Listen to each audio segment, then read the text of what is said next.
पहली बात तो है कि अपने दिन का एक शेड्यूल फिक्स बना लीजिए। जो अराजक तरीके से पढ़ते हैं कि जब नींद खुल गई पढ़ना शुरू कर दिया, जब नींद आ गई सो गए, उससे बात नहीं बनेगी। एक प्रॉपर शेड्यूल बहुत जरूरी है, वो शेड्यूल कैसा भी हो। आप सुबह 4 बजे उठने वाला शेड्यूल बनाएं या 4 बजे सोने वाला बनाएं, इससे दिक्कत नहीं। लेकिन जो भी शेड्यूल हो वो एक तय हो, निर्धारित हो, जिस पर आप चलते हो। शेड्यूल ऐसा बनाइए कि पढ़ाई का उसमें कम से कम 6-7 घंटे। और अगर आप 6 महीने से पढ़ रहे हैं, केवल पढ़ाई करते हैं, कोई नौकरी वगैरह नहीं करते हैं, तो कोशिश करनी चाहिए कि लगभग 10 से 12 घंटे पढ़ाई आपकी हो। अगर आप 12 घंटे रोज पढ़ते हैं तो भी महीने की एवरेज आपकी 9.5-10 घंटे आएगी, क्योंकि महीने में 3-4-5 दिन ऐसे निकलेंगे जब आप नहीं पढ़ पाएंगे। कभी स्ट्रेस हो गया, कभी परिवार का कोई काम आ गया, कभी अपना कोई काम आ गया, जाना पड़ गया कहीं, कुछ ना कुछ होता ही रहेगा। तो 12 घंटे रोज पढ़ने वाले एवरेज 10 घंटे पढ़ पाते हैं, महीने भर की एवरेज निकालेंगे तो 10 घंटे की पढ़ाई तो एवरेज होनी ही चाहिए यदि आप केवल पढ़ाई कर रहे हैं तो। अब इस 10 घंटे को डिवाइड कैसे करना है, क्योंकि संकट ये भी तो है ना कि जो आज पढ़ा कल भूल जाएंगे, कल तो याद रहेगा नहीं वो सारा। जो अनावश्यक चीजें हैं उसमें टाइम एकदम वेस्ट नहीं करना है। जैसे अगर आप अखबार पढ़ने में 3 घंटे लगा रहे हैं तो आप टाइम वेस्ट कर रहे हैं। इतना टाइम है नहीं आपके पास कि आप 3 घंटे अखबार पढ़ें, वो भी हिंदी वाले अखबार जिसमें कंटेंट उतना रिच नहीं है कि आपको बहुत फायदा मिलेगा। तो मेरी सलाह ये है कि करंट अफेयर्स के लिए दिन में 1-1.5 घंटा रखिए, अखबार सहित।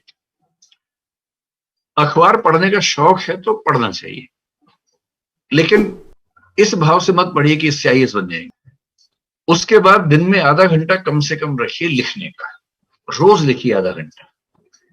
कभी कभी केवल स्पीड बढ़ाने के लिए लिखिए, जिसमें कंटेंट की क्वालिटी पे बहुत ध्यान मत दीजिए। कभी कभी कंटेंट की प्रेजेंटेशन कैसे करनी है उस पर आधा घंटा काम कीजिए। कभी कभी टाइम मैनेजमेंट करते हुए एक मुश्किल प्रश्न का उत्तर कैसे लिखना है उसी पर आंसर राइटिंग के फॉर्मेट का अभ्यास कीजिए। आधा घंटा रोज लिखते रहेंगे तो परीक्षा में लिखना बहुत आसान हो जाएगा। और जो लोग परीक्षा से 4 दिन पहले लिखने का अभ्यास करते हैं वो साध नहीं पाते हैं। एक लंबा नियमित अभ्यास होगा लिखने का, तभी बात बनेगी। 2 घंटे हो गए। अब जो आपके पास बचे 7-8 घंटे मान लेते हैं पढ़ने के बचे हैं, उनमें कम से कम 5 घंटे पढ़िए नया। कम से कम 1 से 2 घंटे रिवीजन के रखिए मिनिमम। और हो सके तो सप्ताह में एक दिन, चाहे संडे का दिन, कुछ नया मत पढ़िए, पीछे का रिवाइज कीजिए। और इसके अलावा हो सके तो महीने के आखिरी 2 दिन, संडे हो या कोई भी दिन हो, उन 2 दिन के लिए कोई नया टारगेट मत रखिए, केवल रिवीजन रखिए। मनोविज्ञान का बहुत सामान्य नियम है कि यदि आपने किसी कंटेंट को 3 बार ठीक से रिवाइज कर लिया तो वो आपकी मेमोरी में स्थायी हो जाएगा। जैसे आपने 3 तारीख को कुछ पढ़ा, तो 3 तारीख को जो पढ़ा है उसकी एक रिवीजन 3 या 4 तारीख को ही हो जानी चाहिए, जो डेली टाइम आपका है। उसकी अगली रिवीजन उस सप्ताह के अंत में हो जानी चाहिए, संडे के दिन कर लीजिए, तो वो आपकी एक वीकली रिवीजन हो गई। उसकी तीसरी रिवीजन महीने के आखिरी दिन में हो जानी चाहिए।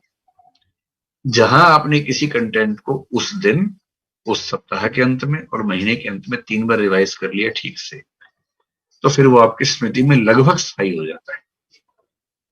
इतना स्थायी है कि एग्जाम से पहले उसको जैसे देखेंगे आपको याद आ जाएगा। उतना ही चाहिए परीक्षा के लिए। तो टाइम मैनेजमेंट का एक मोटा मोटा खाका मैंने आपको बता दिया।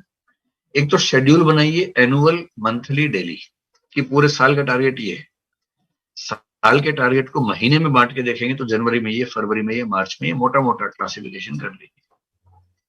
फिर महीने का टारगेट ध्यान में रखते हुए डेली टारगेट बना लीजिए कि आज मुझे इतना पढ़ लेना है। और फिर जो शेड्यूल बनाएंगे उसमें मैंने आपसे पहले ही कहा कि शेड्यूल मानवीय बनाइएगा, बहुत मुश्किल मत बनाइए कि जो पूरा करना संभव ना हो। वरना क्या होगा, 2 दिन आप शेड्यूल पे चलेंगे, फिर हाफ के बैठ जाएंगे, उसका फायदा नहीं है। उतना ही रखिए जितना सामान्य रूप से संभव है। और मनुष्य बने रहने का सारा रास्ता निकालिए, हंसी मजाक, मनोरंजन, दोस्तों से बातचीत, खेलकूद, सैर, इस सब का समय जरूर रखिए, वरना शेड्यूल चल नहीं पाएगा। तो पूरी बात का सार, 24 घंटे में से केवल 10 से 12 घंटे पढ़ाई को देने हैं, बाकी 10 से 12 घंटे या 12-14 घंटे बाकी चीजों के लिए।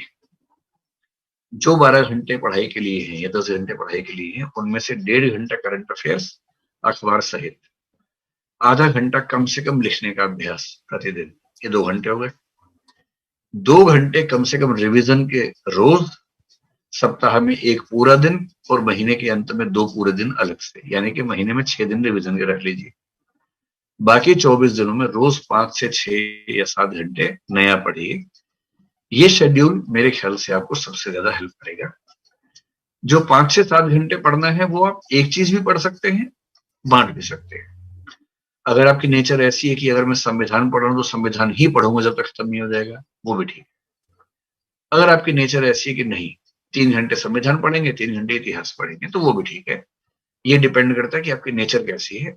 अपनी नेचर के हिसाब से शेड्यूलिंग कीजिए, किसी और की नेचर के हिसाब से शेड्यूल चल नहीं पाएगा आपका किसी भी समय में।